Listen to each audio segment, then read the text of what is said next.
more of some of the female characters of this film, and if you could give advice to other writers trying to write full, interesting female characters. Oh, well, thank you very much for that. I appreciate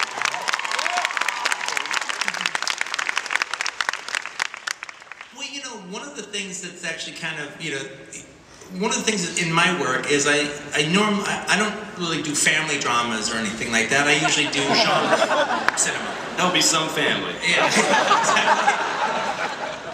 You know, be it action films or kung fu films or whatever.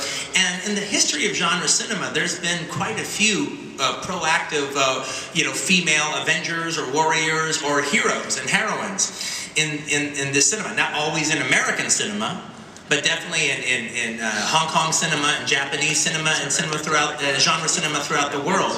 And I just dig strong chicks. I don't know how to write it anyway.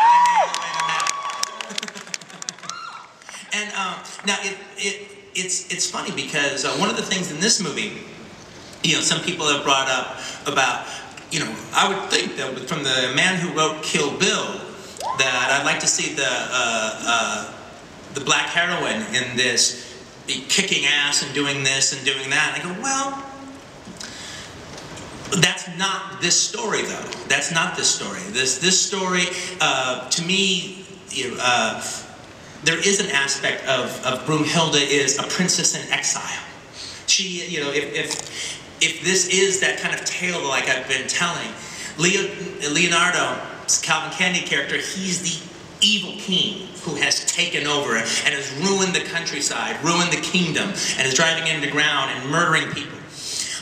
And she's the princess in exile who's trapped in the tower and can't get out, has tried. When we eventually finally catch up with her character after seeing her through memory pieces and fantasies from moments from Django's imagination, when we finally catch up with her, she's just tried to escape. She's being punished for escaping, so she's done everything she can on her own to get away, and she can't.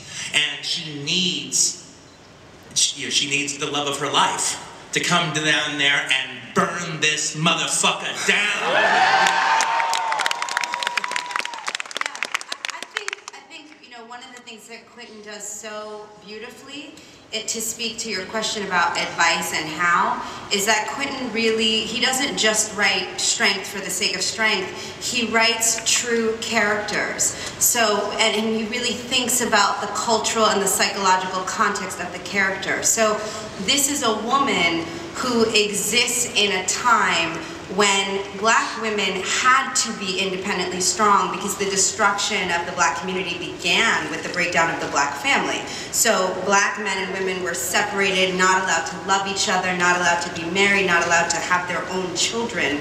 So the strength is actually the strength to believe in love and in one's own humanity in a time when in our Constitution they're only 3/5 of a human being. So there's a unique strength that fits this time period. So it's not just kick ass for the sake of kick ass. It's like, what makes this person strong? It's her belief in love, her belief that in a time when two people aren't allowed to love each other, she truly in her heart believes that maybe there's an idea that he could come back and that she's lovable and deserving of that love, and the idea that she could be a princess rescued in a castle in a time when black women were never afforded even the luxury of having that fantasy.